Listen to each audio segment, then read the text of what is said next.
सभी बड़ों को मेरा प्रणाम और सभी छोटों को मेरा बहुत बहुत आशीर्वाद।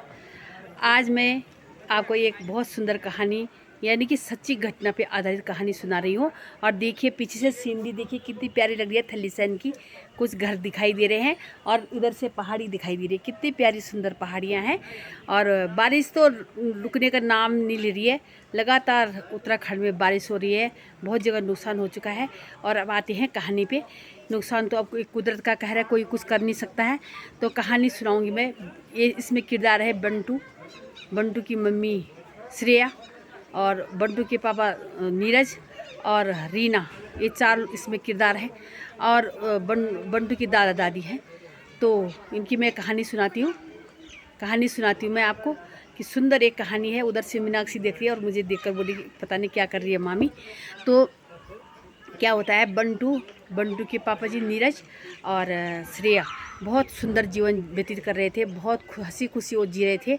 और जब बंटू 10 साल का हुआ तो एक दिन बंटू की पापा जो नीरज हैं श्रेया से कहते हैं आज मैं आपसे कुछ कहना चाहता हूँ।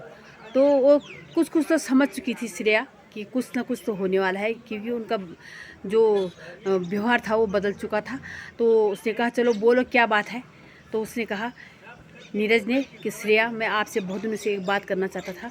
मेरे जीवन में एक लड़की आ रखी है जिसका नाम है रीना और मैं आपसे तलाक चाहता हूँ। वो बोले तभी मैं आपके जीवन में आ सकती हूँ जब आप श्रेया से तलाक लोगे। तो क्या होगा, तुम्हें मुझे तलाक देना ही होगा। और मेरे जीवन में रीना आ चुकी है, अब मेरे जीवन में आपका कोई स्थान नहीं है और बेटा बंटू मेरे पास रहेगा और आपको जाना पड़ेगा। तो एक बार तो बिल्कुल हताश निराश हो चुकी थी, रोने लग गई, बहुत रोई। अपने सास ससुर को उसने बताया, लेकिन सास ससुर भी कुछ नहीं। बेटा इतना हावी हो रखा था, वो अपने माता पिता भी पत्नी भी के बिल्कुल मान नहीं रहा था नीरज, और बहुत परेशान था। और मतलब श्रेया बहुत परेशान हो गई। पर लेकिन बंटू को पता नहीं था, 10 साल का बंटू। उसने कहा एक बार कहूँ, चलो कोई बात नहीं, आप उससे तलाक ले रहे तो आपको मेरी एक बात माननी होगी। तो उसने कहा मेरी बेटी के बंटू के पेपर है, उस पर गलत असर पड़ेगा, आप प्लीज़ उसको मत बताइए। तो नीरज ने कहा नहीं मैं बताऊंगा नहीं, चलो जो तू तेरी शर्त है वो मंजूर है मुझे।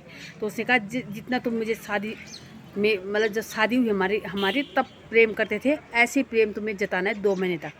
तो उसने कहा ये तो शर्त तो बहुत कम है, ये तो मैं कर सकता हूँ। और उसने रीना को कहा मेरी पत्नी की ये शर्त है और मुझे ये करना पड़ेगा। तो 2 महीने बाद वो मुझे मतलब यहाँ से चली जाएगी मेरे घर से। तो तब श्रेया मान गई और पति भी मान गया कि चलो 2 महीने की बात तो है, 2 महीने तक मैं तुम्हें प्रेम से रखूँगा अपने घर में।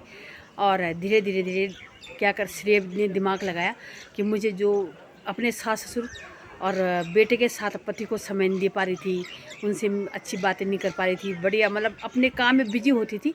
और जब वो ऑफिस से आता था उसका ध्यान नहीं रख पाती थी। लेकिन उस दिन से उसने ध्यान रखना शुरू कर दिया, बढ़िया बढ़िया खाना बनाया और उसका ध्यान रखा, उससे प्यार से बात की। और नीरज ने भी कहा 2 महीने बाद तो इसने जाना ही है और इससे मुझे कोई मतलब है नहीं, तो इसमें बात करने में क्या हो रहा है मुझे। तो 2 महीने तक बहुत प्यार से रखा।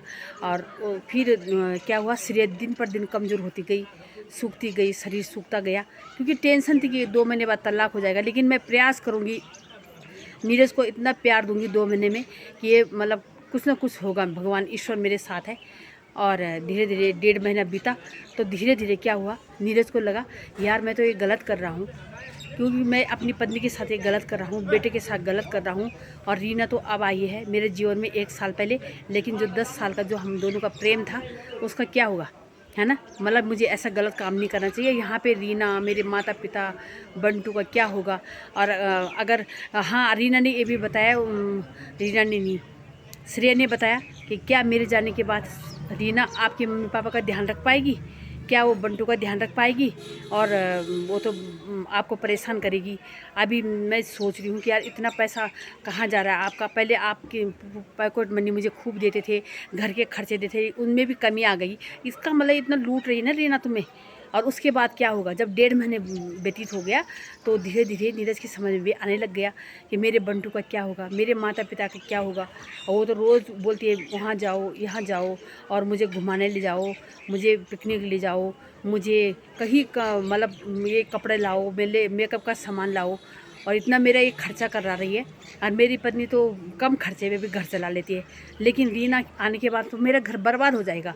तो 1.5 महीने के अंदर अंदर श्रेया ने उसे इतना प्यार दिया, इतना समझाया कि चलो मुझे तलाक तो तुम दे दो, पर मेरे बंटू का क्या होगा, मम्मी पापा का क्या होगा, घर बिखर जाएगा। और 2 महीने होने तक नीरज की समझ में पूरा आ चुका था और उसने रीना को कहा, आप बिल्कुल भी मुझे अपनी पत्नी को तलाक नहीं देना है, मुझे जैसा प्यार उससे पहले था वो अब हो गया है और तुमने मुझे अपने प्यार के जाल में फंसाया था और मेरा इतना नुकसान भी कर दिया, लाखों रुपए मैंने तेरे पे लगाए और उसके बाद जब मेरी श्रेय जाएगी और तू मेरे घर में आएगी तो तू मेरे घर को बर्बाद कर देगी।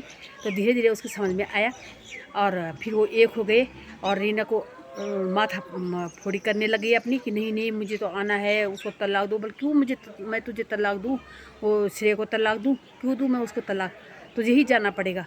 और आखिर में जीत श्रेय की हुई और रीना को लौटना पड़ा और उसका पति मान गया और फिर वो दोनों एक हो गए, उनके घर में खुशियाँ आ गई। तो देखो श्रेया ने कितना दिमाग लगाया, न झगड़ा की न कुछ किया और इतने सुंदर सीन जो चारों तरफ का दृश्य के बीच में आपको कहानी सुना रही हूँ, कितना बढ़िया लग रहा है। पर अब बारिश भी आने वाली है इसलिए मैंने अंदर नहीं बनाई वीडियो, बाहर बनाई और तब ज़रा थोड़ा दिख रहा है, नहीं तो अंदर तो बिल्कुल भी दिख नहीं रहा है। और मेरा कहानी सुनाने का मन आपको करता है। मेरी जो कोई भी ये कहानी सुनेगा और उसके जीवन में कोई महिला आ रही होगी तो उसको मेरी कहानी सुन के वो छोड़ ही देगा। ऐसी कहानी मैंने आप लोगों को सुनाई है कि किसी न किसी कोई मतलब कर रहा होगा ऐसा, क्योंकि अब हम बोल नहीं पाते लेकिन हो रहा है ऐसा। और दूसरी औरत जो आती है ना जीवन में, वो बर्बादी करने के लिए आती है और जीवन को नरक बना देती है। उसको कोई मतलब नहीं होता उस परिवार के सदस्यों से, बस केवल उसको पैसा चाहिए होता है और उस घर को लूटने आती है वो, है ना। वो बेकार चरित्रहीन औरत होती है और पुरुष उसके जाल में फंस जाता है। तो प्लीज़ ऐसा ना करें। और ये वीडियो अच्छी लगी होगी तो लाइक करना, सब्सक्राइब करना और वीडियो को शेयर करना। बहुत बहुत धन्यवाद। नमस्कार।